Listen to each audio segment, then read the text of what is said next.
Hello मेरे साथियों, नमस्कार। कल से हमने प्राचीन इतिहास चालू किया था, जिसमें कल हमने बात की थी कि लिखित स्रोतों के आधार पर इतिहास को कितने भागों में बांटा गया है। तो हमने देखा था कि प्राक ऐतिहासिक काल, आद्य ऐतिहासिक और ऐतिहासिक काल, जिसमें से हमने प्राक ऐतिहासिक काल को पुनः 3 भागों में बांटा था। पूरा पाषाण काल, मध्य पाषाण काल और नवपाषाण काल। और इसमें जो साक्ष्य मिले थे उनके बारे में अध्ययन किया था। तो मैं आपका सिर्फ 2 से 4 मिनट टाइम लूँगा और पिछली क्लास में जो हमने पढ़ा था उसके बारे में रिवीजन करेंगे। इसके बाद आज आगे चालू करेंगे उसके। तो हिस्ट्री अर्थात इतिहास। कल हमने देखा था कि इतिहास के जो जनक थे अर्थात हिस्ट्री के जनक, फादर ऑफ हिस्ट्री, तो थे हेरोडोटस।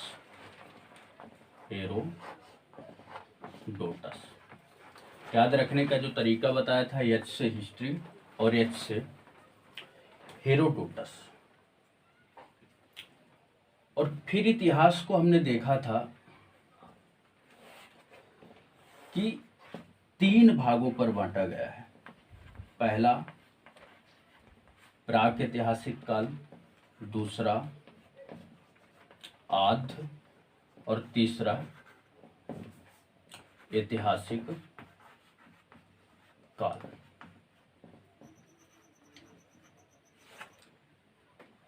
प्राक ऐतिहासिक, तो ये जो हिस्ट्री को 3 भागों में बांटा गया है, प्राक ऐतिहासिक काल और आद्य ऐतिहासिक काल, ऐतिहासिक काल, ये लिखित स्रोतों के आधार पर बांटा गया था।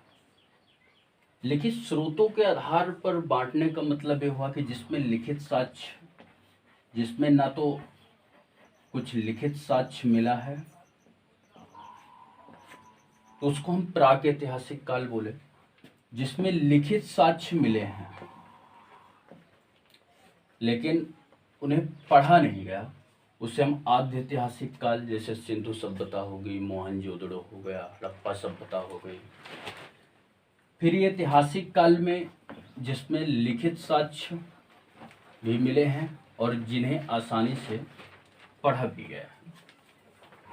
तो इतिहास का वह कालखंड जिसमें न तो कोई लिखित साक्ष्य मिले हैं उसे प्राक ऐतिहासिक काल बोलते हैं, और इतिहास का वह कालखंड जिसमें लिखित साक्ष्य मिले हैं लेकिन उन्हें पढ़ा नहीं गया उसे आद्य ऐतिहासिक काल, और जिसमें लिखित साक्ष्य मिलने के साथ साथ जिन्हें पढ़ा भी गया है उन्हें ऐतिहासिक काल।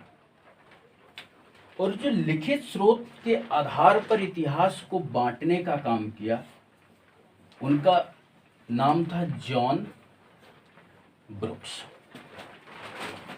John brooks.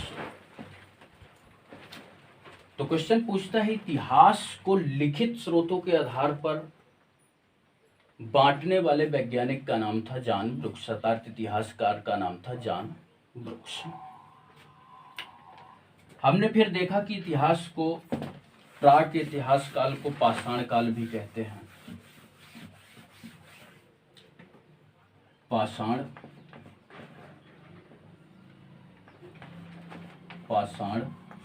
काल। इसे पाषाण काल क्यों कहा जाता है? क्योंकि इस काल में पत्थरों के द्वारा बनाए गए औजारों का उपयोग किया गया, इसलिए हम पाषाण काल बोलते हैं। अब पाषाण काल को भी 3 भागों में बांटा गया था। एक पूरा पाषाण काल, दूसरा मध्य पाषाण काल और तीसरा नवपाषाण काल। पूरा पाषाण काल का जो टाइम था 25 लाख बीसी से 12,000 बीसी तक, और इसका जो टाइम था 12,000 से 5,000 बीसी तक, और इसका 5,000 से 3,000 बीसी तक।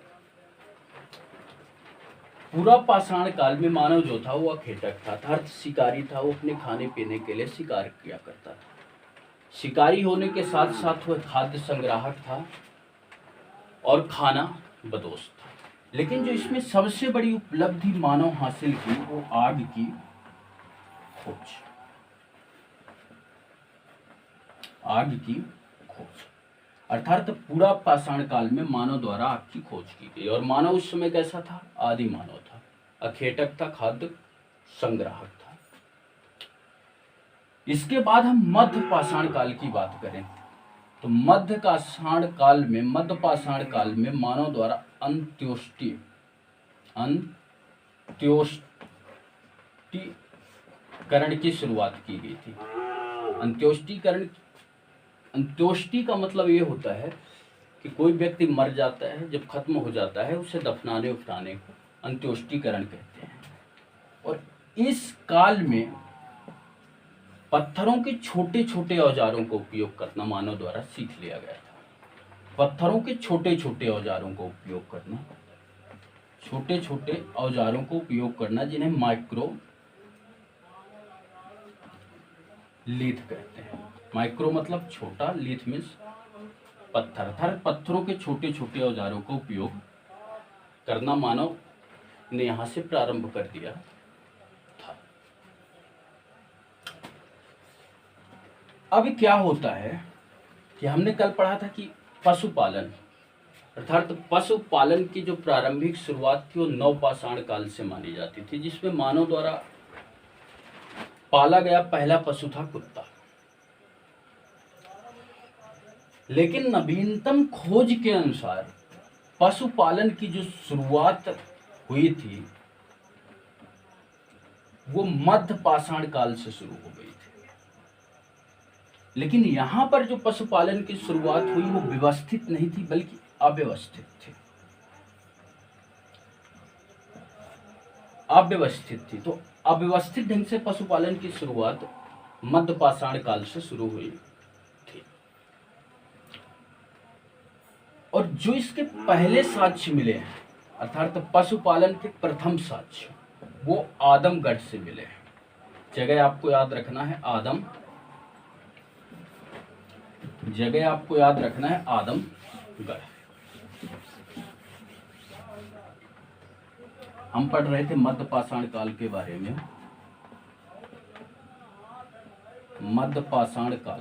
में, जिसका टाइम पीरियड था 12,000 बीसी से 5,000 बीसी तक। इसमें मानव द्वारा एक तो अंत्योष्टीकरण की शुरुआत की गई और दूसरा इसमें माइक्रोलीथ अर्थात तो पत्थरों के छोटे छोटे औजारों को उपयोग करना चालू किया था। पशुपालन की जो प्रारंभिक शुरुआत मानी जाती है वो यहीं से मानी जाती है मध्य पाषाण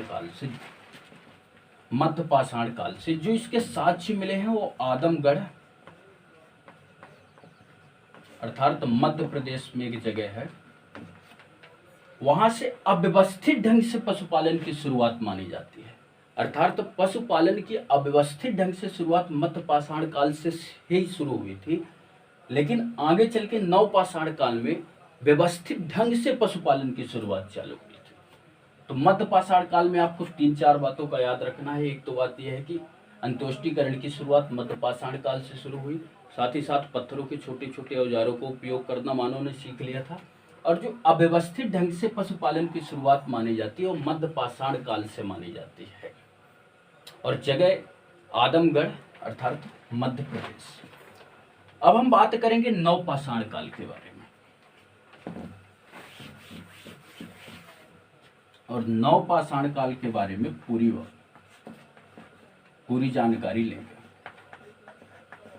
नवपाषाण काल जो इसका टाइम पीरियड माना जाता है वो 5,000 बीसी से अप्रोक्स 3,000 बीसी तक। इसमें मानव ने थोड़ा बहुत उन्नति की, जिसमें से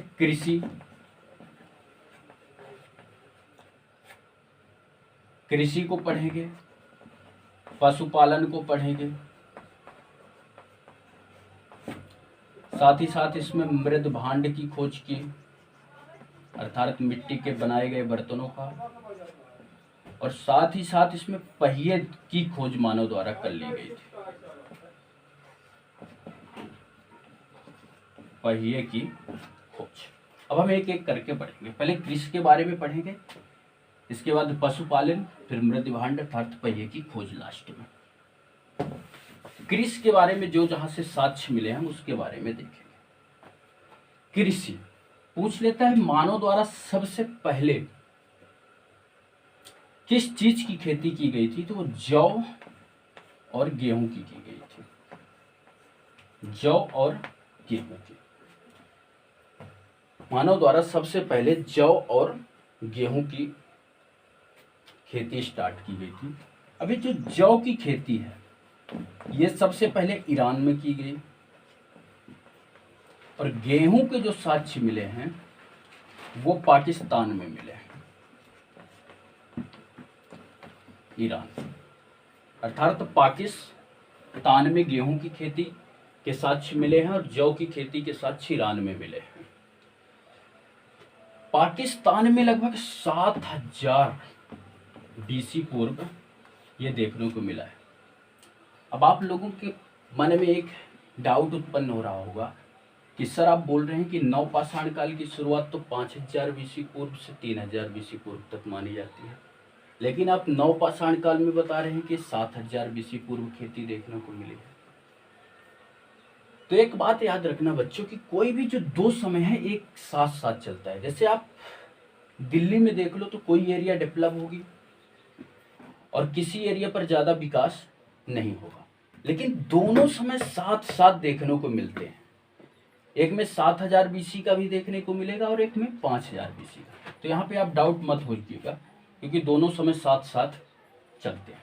अब जौ की खेती ईरान पर की गई थी, गेहूं की खेती पाकिस्तान में की गई थी। कभी कभी पूछता है कि पाकिस्तान में किस जगह पर की गई थी, तो वो जगह है मेहरगढ़। मेहरगढ़ पूछ लेता है मेहरगढ़ किन दो पहाड़ियों के बीच में है, तो ये सुलेमान और किरथर पहाड़ियों के बीच में है। यहां से आपको दो बातें याद रखना है। पूछेगा कि कृषि सबसे पहले किस काल में की गई थी, तो नवपाषाण काल में की गई थी। किस चीज की गई थी, तो जौ और गेहूं की गई थी। अगर पूछता है कि जौ की खेती कहां पर की गई थी, सबसे पहले ईरान में। गेहूं की खेती पाकिस्तान में। पाकिस्तान में एक जगह है मेहरगढ़ जो सुलेमान और किरथन पहाड़ियों के बीच में है। लेकिन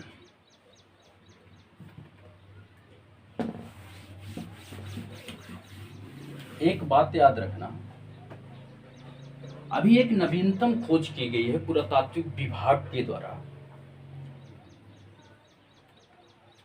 और उसमें पाया गया है कि यूपी में एक जगह है लोहुरा देव। यूपी में एक संत कबीर नगर, संत कबीर नगर, जिसमें एक जगह है लोहुरा देव। लोहुरा देव ये पूरे खेती सिस्टम को ही चेंज करके रख दिया। इसमें चावल के साक्ष्य मिले हैं सबसे पुराने, और ये कब के थे, 8000 BC पूर्व के। 8000 BC मतलब आज से अगर लगभग देखा जाए तो 10,000 साल पहले। और अभी तक हमने क्या पढ़ा था कि सबसे पुरानी अर्थात किस काल में की गई थी, नवपाषाण काल में, लगभग 7000 BC पूर्व। लेकिन अभी पुरातात्विक विभागों ने खोज की। ये खोज सन लगभग 2002 से स्टार्ट हुई थी और 2008 से 10 तक चली थी, और इसमें वहाँ पे भूसी पाई गई जो धान की भूसी होती है, और उसमें ये जब कार्बन डेटिंग विधि से निकाला गया कि ये कितने साल पुरानी भूसी है, तो वहाँ पर पाया गया कि 8000 BC पूर्व। तो क्वेश्चन इस तरह से पूछता है कि नवीनतम खोज के अनुसार सबसे पहले कृषि के साक्ष्य अर्थात चावल के साक्ष्य कहाँ से देखने को मिले हैं, तो लोहुरा देव से 8000 BC पूर्व है। और एक खोज सन 2002 से चालू हुई थी, 2008-10 तक चली थी। अब देखो हम पशुपालन की बात करेंगे।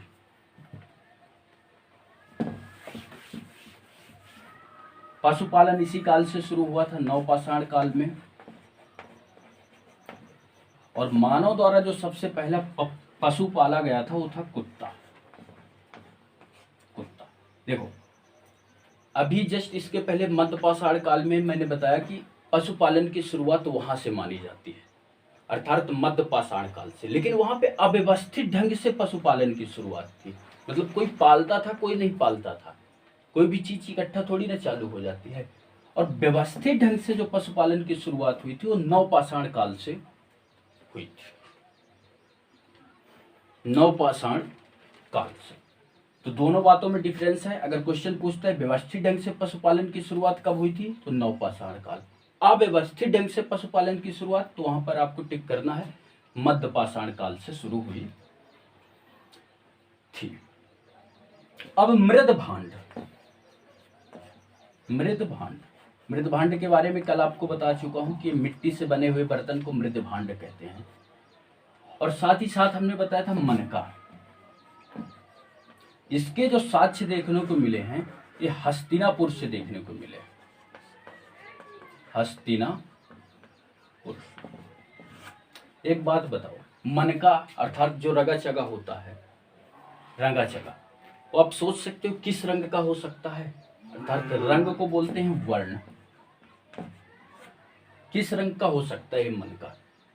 तो ये गेरू वर्णीय था। गेरू वर्णीय मतलब जैसे मिट्टी का वर्ण हो गया, ईटा का वर्ण हो गया, तो गेरू वर्णीय मनका का रंग था। कभी कभी क्वेश्चन पूछ लेता है कि मनका का रंग किस तरह का हो सकता है, तो गेरू वर्णीय रंग था। ये चीजें आपको याद रखना है। अब हम बात करेंगे चित्रकारी में। तो नवपाषाण, अब इसमें पहिए की खोज हुई थी। एक बात ये भी याद रखना, पहिए की खोज, पहिए की खोज, इसे हम बोलते हैं मेगालीथ।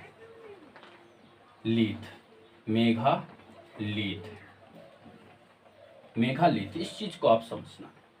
देखो, मानव ने अंत्योष्टिकरण की शुरुआत मध्यपाषाण काल से चालू की थी, अर्थात कोई खत्म हो जाता है उसे दफनाने की प्रक्रिया मध्यपाषाण काल से ही चालू होती है। लेकिन जो सबसे ज्यादा विशाल शव देखने को मिले हैं, विशाल शव, वो नवपाषाण काल में देखने को मिले हैं।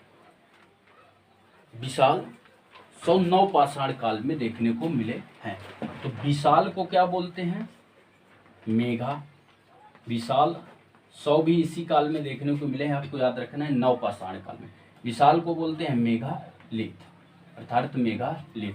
तो मेगालीथ नवपाषाण काल, माइक्रोलीथ मध्यपाषाण काल, चिल्कोलीथ। अब हम बात करेंगे चिल्कोलीथ के बारे में।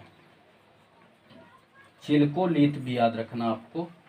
चिल्कोलीथ बोलते हैं किसको? ताम्रपाषाण काल को, ताम्रपाषाण काल को, चिल्कोलीथ ताम्रपाषाण काल को।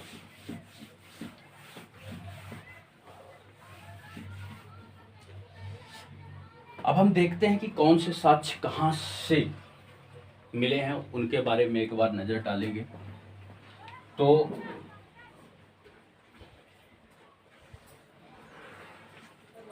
ये अपना इंडिया, यहां पर मद्रास में एक जगह है पल्लव रन, यहां से मानव कंकाल के साक्ष्य देखने को मिले हैं, मानव कंकाल के साक्ष्य। मध्य प्रदेश में एक जगह है भीमबेटका,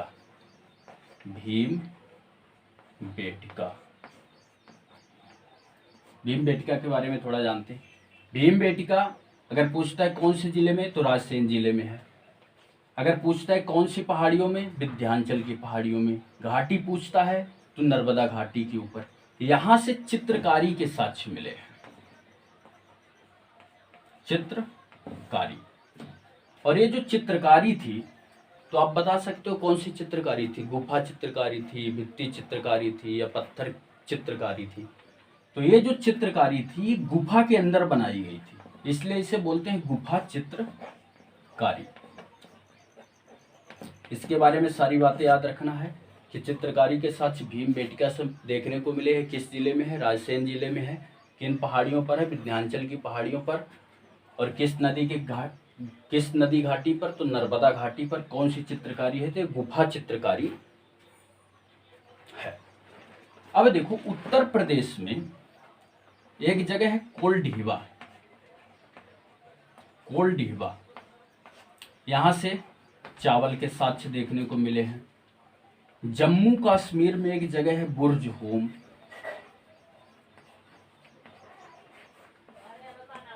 यहां से गर्त आवास देखने को मिला है। ये सारी चीजें आपको याद रखना है। इसके आगे का हम कल करेंगे। आज के लिए इतना ही, धन्यवाद। अगर वीडियो समझ में आई, अगर ये सारी बातें समझ में आई हो तो आप वीडियो को लाइक करें, चैनल को सब्सक्राइब करना मत भूलें। हम ऐसे ही रोज़ एक वीडियो प्राचीन इतिहास के बारे में बनाते रहेंगे। धन्यवाद।